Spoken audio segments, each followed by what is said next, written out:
Da bin ich wieder. Hallo und herzlich willkommen zurück zu Learn German with Falk. Und ich bin natürlich Falk und ich möchte heute mit dir ein bisschen plaudern, ein bisschen quatschen. Und zwar über das Thema Albträume. Was sind Albträume? Albträume, so nennen wir schlechte Träume.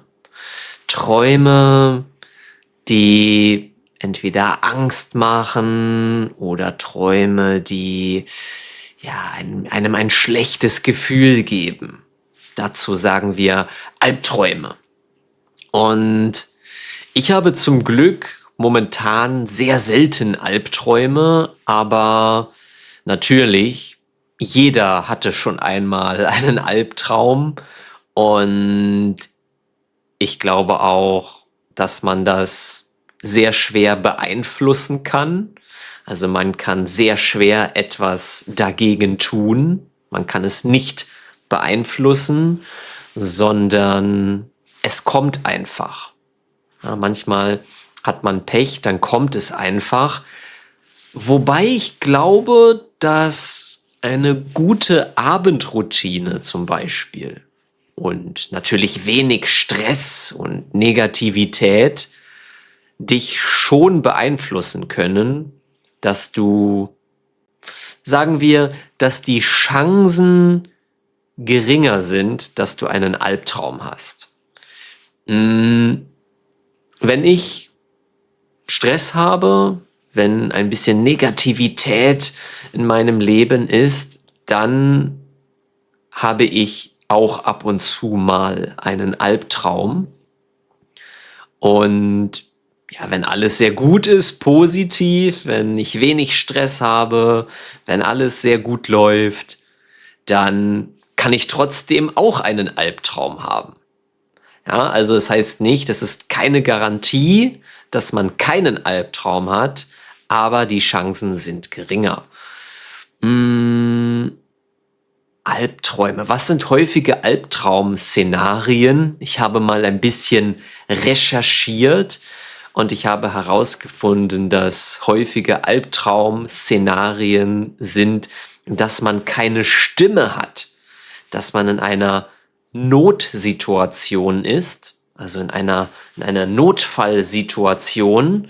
Es ist vielleicht ein Unfall passiert oder es gibt eine große Gefahr, eine Notfallsituation und man möchte schreien, man möchte laut schreien oder Hilfe, man möchte schreien, man möchte rufen, aber im Traum es funktioniert nicht.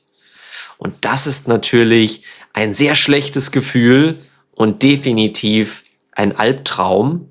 Und dieses Albtraum-Szenario haben sehr, sehr viele Menschen. Und ich kenne dieses Albtraum-Szenario auch. Übrigens, das Szenario und die Szenarien, Plural. Also ein häufiges Albtraum-Szenario ist, dass man keine Stimme hat. Und ja, was sind andere Albtraum-Szenarien? Das mit der Stimme, daran kann ich mich auch erinnern. Aber sonst, normalerweise, glücklicherweise, vergesse ich die Albträume auch schnell wieder. Übrigens kann ich mich immer direkt nach dem Schlafen sehr gut an meine Albträume, nicht an meine Albträume, Entschuldigung, an meine Träume erinnern. Ja, an meine Albträume kann ich mich natürlich auch gut erinnern, direkt nach dem Aufstehen, aber generell an alle Träume kann ich mich erinnern. Viele sagen, dass sie sich nicht erinnern können, dass sie auch direkt nach dem Schlafen keine Ahnung haben. Sie haben keine Ahnung, keinen Plan, was sie geträumt haben. Ja, das ist, wir sagen im Deutschen nicht keine Idee, das klingt ein bisschen abstrakt, keine Ahnung oder kein Plan, sagen wir auf Deutsch lieber. Ich habe keine Ahnung. Keine Ahnung, was ich letzte Nacht geträumt habe. Das stimmt sogar. Ich habe keine Ahnung, was ich letzte Nacht geträumt habe. Hier ist es jetzt Viertel vor 5 Uhr abends. Und ja, es ist schon lange her, dass ich geschlafen habe. Und natürlich kann ich mich nicht an meinen Traum von letzter Nacht erinnern. Ich habe mal eine Zeit lang ein Traumtagebuch geführt. Ein Traumtagebuch. Ein Tagebuch kennst du, da schreibt man, was man an dem Tag gemacht hat. Man analysiert seinen Tag oder seine Emotionen. Und ein Traumtagebuch, das hat man neben dem Bett mit einem Stift. Und wenn man morgens aufwacht, schreibt man direkt auf, was man geträumt hat. Damit man das nicht vergisst, damit man sich daran erinnern kann. Und das habe ich auch eine Zeit gemacht. Ich wollte meine Träume ein wenig analysieren, aber ja, ich habe es vielleicht 1 oder 2 Wochen gemacht. Dann habe ich es oft vergessen und ja, dann habe ich es wieder sein lassen. Etwas sein lassen bedeutet, ich mache es nicht mehr. Ich lasse es sein. Und ich habe es sein gelassen. Ich habe es also nicht mehr gemacht. Und ja, ich weiß nicht, Träume, Albträume, ich weiß nicht. Es ist ein interessantes Thema, finde ich. Aber auf der anderen Seite, ich weiß nicht, was denkt ihr über Träume? Sind das für euch wie Filme, die im Kopf sind? Oder ist es vielleicht das Unterbewusstsein? Das Unterbewusstsein, das ist nicht der Verstand, nicht das, was man denkt, sondern was etwas tiefer im Körper ist. Das Unterbewusstsein. Unbewusst. Es gibt auch unbewusst und ihr kennt unbewusst und das Unterbewusstsein ist eben etwas, was man nicht bewusst, also unbewusst macht. Man weiß nicht genau, was es ist. Es passiert einfach. Und Leute, die viel Stress haben, die haben dann im Unterbewusstsein manchmal negative Gedanken, vielleicht Negativität. Und das kann dann in den Träumen einen Effekt haben. Einen Effekt auf deine Träume. Albträume, sagen manche auch, sind deine Ängste.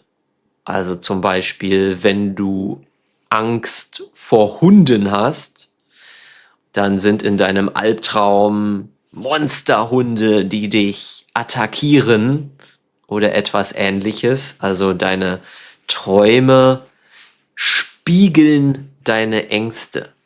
Sie spiegeln deine Ängste wider.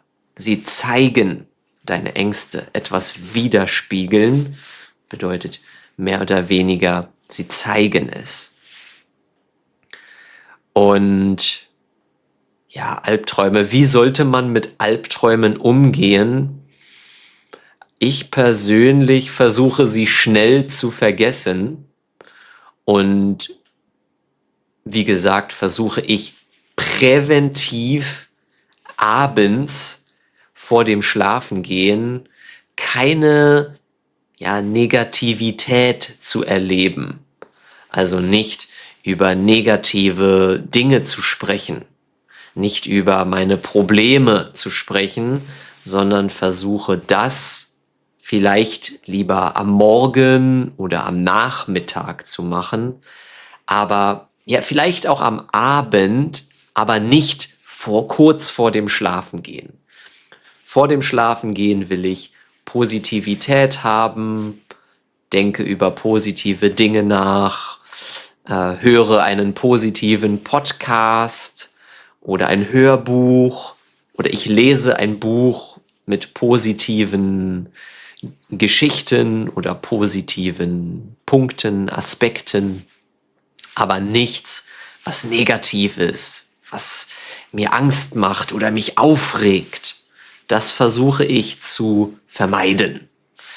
Das klappt ganz gut. Seitdem ich sehr darauf achte, habe ich nämlich weniger Albträume, würde ich sagen. Wie gesagt, natürlich habe ich immer noch ab und zu Albträume, aber weniger als früher. Definitiv weniger als früher. Und also diese Positivität am Abend, das ist meine Empfehlung für euch. Ich weiß, man kann es nicht 100% immer schaffen, aber ja, man kann sein Bestes geben, keine Albträume zu bekommen und ja, ein bisschen positiv zu sein. Deshalb schaue ich abends vor dem Schlafengehen auch keine Serie oder keinen Film. Besonders keine Filme, die mich aufregen. Also keine Zombie-Filme oder keine Thriller-Serien. Weil dann ja, bin ich ein bisschen emotional aufgeregt, habe vielleicht sogar ein bisschen Angst und das wirkt sich vielleicht negativ auf meinen Schlaf, negativ auf meine Träume aus und vielleicht bekommt man dann wahrscheinlicher einen Albtraum. Ich weiß nicht. Was denkt ihr? Denkt ihr, dass diese Negativität eher zu einem Albtraum führt? Es passiert eher, also es ist wahrscheinlicher, dass es passiert. Er, nicht er, der Mann, sondern E-H-E-R. Er. Es klingt fast gleich, aber die Bedeutung ist anders und es ist ein bisschen er, kurzes R, und er, ein wenig länger, eine Nuance. Also, was denkst du? Passiert es dann eher, dass man einen Albtraum bekommt, wenn man, ja, zum Beispiel Horrorfilme oder etwas Ähnliches schaut? Ich denke schon. Ich denke, es hat einen Einfluss und es passiert eher, dass man einen Albtraum hat. Ja, das wäre eigentlich alles zum Thema Albtraum. Positive Träume, die wollen wir alle natürlich haben. Und ja, positive Träume. Ich glaube, also meine Träume sind meistens ja, vielleicht leicht positiv, nicht super gut, keine fantastischen Träume, aber ja, ein bisschen gute Träume, vielleicht auch oft neutral, manchmal vielleicht auch ein bisschen komisch, hä? Ja, ich stehe morgens auf und denke, was war das denn für ein Quatsch? Also es war kein Albtraum, aber es hat keinen Sinn gemacht. Es war Quatsch. Quatsch bedeutet ja, es macht keinen Sinn, unlogisch. Und ja, das passiert häufiger.